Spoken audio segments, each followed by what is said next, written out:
मगर this is specially for those people who are about to die. I'll teach you how you can proceed forward and take your healing, but ये खास कर उन लोग के लिए जो मरने की हालत में हैं। ये किसी पास्टर ने नहीं कहा है. No pastor has said this. This is an ordinance which has come from God. ये परमेश्वर की ओर से दिया गया निर्देश है। Church history से पता लगता है, historians के द्वारा. The church started to become sick when they lost their faith in the house of God to receive healing. Through historians we learned that कलीसिया तब बीमार होने लगी जब उन्होंने अपना भरोसा खो दिया कलीसिया पर चंगाई के लिए। मानते हो आप ये परमेश्वर का Do you Kalam? believe this is God's word? और ये टाइमलेस है. And it's ये timeless. जो 2000 पहले था आज भी वैसा ही है. What was 2000 years ago is the same today. कई लोग बोलते हैं अरे उस टाइम में तो कोई डॉक्टर नहीं थे ना. अरे बाइबल बताती है बहुत वैद्य भी थे उस टाइम में. वो औरत वैद्यों के पास गई थी. Some people say there were no doctors back then, but there were people that were treating. This woman went to many of them. और अभी तो पता नहीं क्या क्या चल रहा है. आपको पता है ना, टर्की में कोई बाल लगाने गया उसकी किडनी निकाल ली. Somebody went to Turkey and they took out their kidney instead of hair transplant. अब तो मुझे बोलना पड़ा स्टेज से, भाई सर्जरी कराने मत जाओ, एक अंग निकाल दिया आपका, उससे पहले एक बार प्रार्थना तो करा लो. I had to say it from the stage, don't go and remove an organ from your body, at least come and get prayed once. Praise God. अब तो प्रभु सर्जरी से निकले हुए अंगों को भी बना रहा है दोबारा. प्रभु को धन्यवाद हो, he is recreating those organs taken out of surgery. ये मैं घोषणा करता हूं कि आप जो अस्पताल जाएं केवल बीमारों के लिए प्रार्थना करने के लिए जाएं. I declare that if you ever go to a hospital, it'll only be to pray for the sick. Amen. So Bible क्या कह रही है? Is there anyone among you sick? Bible कह रही है कि तुम में कोई रोगी है? So बाइबल में परमेश्वर ने जो विश्वासी अगर वो बीमार है उनके लिए एक there is a place they can receive the healing. अगर एक जगह है जहां से विश्वासी लोग चंगाई ले सकते हैं. Is there any sick among you? किसकी बात हो रही है? बिलीवर या अनबिलीवर? हाँ? कई लोग पता क्या बोलते हैं? क्या मैं यीशु मसीह मेरे अंदर नहीं है क्या? यदि तुम में कोई रोगी है, ये विश्वासियों के लिए लिखा है. Some people say, is Jesus not living in me? Church में जाके हीलिंग होगी क्या? Will I get healed when I go to church only? See, that's the problem. यही दिक्कत है. The arrogance of man sometimes becomes a hindrance. मनुष्य का अहम ही कई बार रुकावट होता है. God told Elijah, get up. परमेश्वर ने एलिया से कहा, I have prepared a place for you by the river. What is that name? Whatever that name is. मैंने तेरे That लिए एक brook, जगह Cherith or something. मैंने तेरे लिए एक जगह तैयार की एक झरने के पास. मैं वहां पर तेरे लिए खाना भेजूंगा. I will send food there for you. Now, अब अगर एलाइजा भी हमारी तरह होता तो कहता प्रभु जब वहां भेज रहे हो तो यहीं भेज दो. If Elijah was also like us, he would have said, God, when you're sending food there, send it here. No. नहीं. God prepares a place for you and calls it there. There I'm going to meet you. There I will give you deliverance. There. परमेश्वर आपके लिए एक जगह तैयार करता है, उसको वहां कहता है वहां मैं तुझसे मिलूंगा, वहां मैं तुझे छुटकारा दूंगा. Now hear this. When Naaman the leper, when he came to Elisha, जब वो कोढ़ी नमान एलीशा के पास आया, उसने कहा यर्दन नदी में डुबकी मार. he said, take a bath in the Jordan River. अब लोग ना, कई लोग नहीं समझते, जादुई शक्ति नहीं थी यर्दन नदी में. There was no magical power in the Jordan River. The instruction was given to him to bring humility in him. निर्देश उसको इसलिए दिया गया था कि उसके अंदर नम्रता आ जाए. When sometimes God says go there and I will heal you, that is because of he wants to deal with the arrogance in our heart. जब कई बार परमेश्वर कहता है जा वहां पर, तो वो हमारे दिल में जो अहम है ना उसको ठीक करना चाहता है. Okay?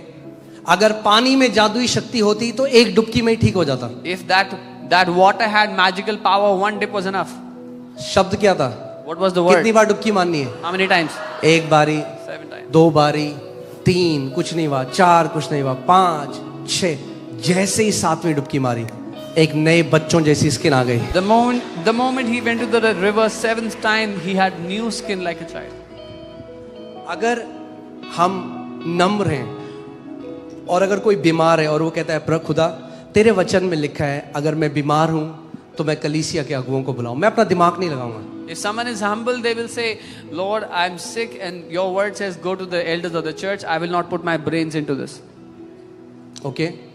मैं आपको सिखाऊंगा कैसे कि आप आगे बढ़ सकते हो और आप अपनी चंगाई स्वयं भी ले सकते हो. मगर this is specially for those people who are about to die. I'll teach you how you can proceed forward and take your healing, but ये खास कर उन लोग के लिए जो मरने की हालत में है. मैंने आपको बताया था कुछ महीनों पहले प्रभु ने मुझे कहा, tell my people they don't have to die in their sickness because I died for them. I had shared with you how God told me some months ago, मेरे लोगों से बोल दो उन्हें अपनी बीमारी में मरने की आवश्यकता नहीं है क्योंकि मैं उनके लिए मर गया. I saw testimony. There was a man of God and God revealed him about a person.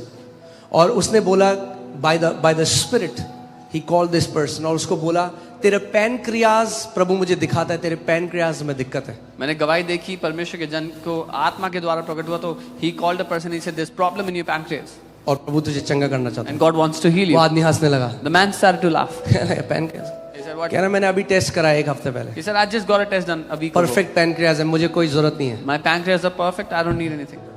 2 दिन बाद उसकी डेथ हो गई. पैनक्रियाज फेल हो गए. After 2 days that man died, his pancreas failed. Humility is the way we receive from God. नम्रता ही वो तरीका है परमेश्वर से हम कुछ ले सकते हैं. Okay? So ये किसी पास्टर ने नहीं कहा है. No pastor has said this. This is an ordinance which has come from God. ये परमेश्वर की ओर से दिया गया निर्देश है. If anybody is sick, कोई बीमार हो अगर let them call the elders of the church. तो वो कलीसिया के प्राचीनों को Let the elders anoint him with oil in the name of the Lord, and the prayer of faith will save the sick. वे प्रभु के नाम से उस पर तेल मलकर प्रार्थना करें और जो विश्वास की प्रार्थना है उससे बीमार बच जाएगा. And if he has committed any sins, it will be forgiven. उसने कोई पाप किया तो वो भी उसके लिए इसका मतलब ये नहीं कि पाप क्षमा नहीं हुआ उस व्यक्ति का. This doesn't mean इसका their sins were not मतलब he forgiven. is in वो एक ऐसी sinful lifestyle में है which has caused him to be like this. This means if he's in any sinful, वो किसी ऐसे पाप की जीवन शैली में है जिसके कारण ये हालत हो गई उसकी. Okay. Healing comes from God. चंगाई परमेश्वर से आती है And the Lord wants to heal you. और परमेश्वर आपको चंगा करना चाहते हैं. इस बात को समझो प्लीज. Please understand. जब प्रभु ने मुझे सेवकाई के लिए भेजा and I saw a vision when he called me, he said one thing. He said, go and pray for the sick and I will heal them and tell them healing is a manifestation of my love. उसने कहा जाओ बीमारों के लिए प्रार्थना करो और मैं उन्हें चंगा करूंगा और उन्हें बताओ कि चंगाई मेरे प्रेम का प्रकटीकरण है. क्यों आज यीशु आपको चंगा करेगा? Why would Jesus heal you today? क्योंकि आप बहुत अच्छे मसीह हो? Because you're a very good Christian? नहीं, क्योंकि वो आपसे No. प्यार करता है. Because he loves you. Our God has not changed. परमेश्वर नहीं बदला है. The same God who parted the Red Sea is my God. वो परमेश्वर जिसने लाल समुद्र 2 भाग कर दिया मेरा परमेश्वर है. I the Lord change not. मैं यहोवा बदलता नहीं हूँ. अरे जिसने लाल समंदर को 2 भाग कर दिया उसके लिए क्या बड़ी बात है किडनी वापस डाल देना आपके शरीर में. The God who split the Red Sea, how difficult is it for him to put a new kidney in your body? और चंगाई उसने कहा बच्चों की रोटी है. And he said healing is the children's bread. आज कोई भी भूखा नहीं जाएगा इस जगह से. Nobody will go hungry back from this place. Amen. You're going to receive that bread of healing. आप वो चंगाई की रोटी पाएंगे आज. दूसरी बात प्रार्थना करने से पहले I want to tell you this. Secondly, I want to tell you before praying. Don't treat little symptoms as oh इस चलता है थोड़ा सा थायराइड ही तो है. छोटे से लक्षणों को हल्का मत लो कि oh this is okay, it's a little bit thyroid. थोड़ा शुगर ही तो थोड़ा बीपी तो फ्लक्चुएट करता है. Just a little bit of sugar fluctuation in BP. No. नहीं. No sickness means no sickness. कोई बीमारी नहीं मतलब कोई बीमारी नहीं. Amen. नहीं चलता. Doesn't work. बीपी फ्लक्चुएशन नहीं चलता. BP fluctuation sugar is not allowed. Fluctuation नहीं चलता. Sugar fluctuation is not allowed. थोड़े से सीढ़ी चढ़ के हाफना नहीं चलता. After climbing stairs for a bit, May you enjoy the suffering of Jesus as a perfect health to you. जिस बात के लिए यीशु ने इतना कुछ सह लिया उसका पूर्ण प्रतिफल आप चंगाई के रूप में स्वास्थ्य के रूप में अपने जीवन में लाएं. I love what the Moravian saints pray. मोरेवियन संतों की प्रार्थना से मुझे प्यार है. They say, may you receive the full reward of the suffering of the Lamb. वो कहते हैं तुम मेमने के पूरी सताव का प्रतिफल पाओ. बाइबल कहता है, बाइबल हमें बताती है, उसके कोड़े खाने से, उसके घावों से, उसके दर्द से तुम चंगे हो चुके हो. The Bible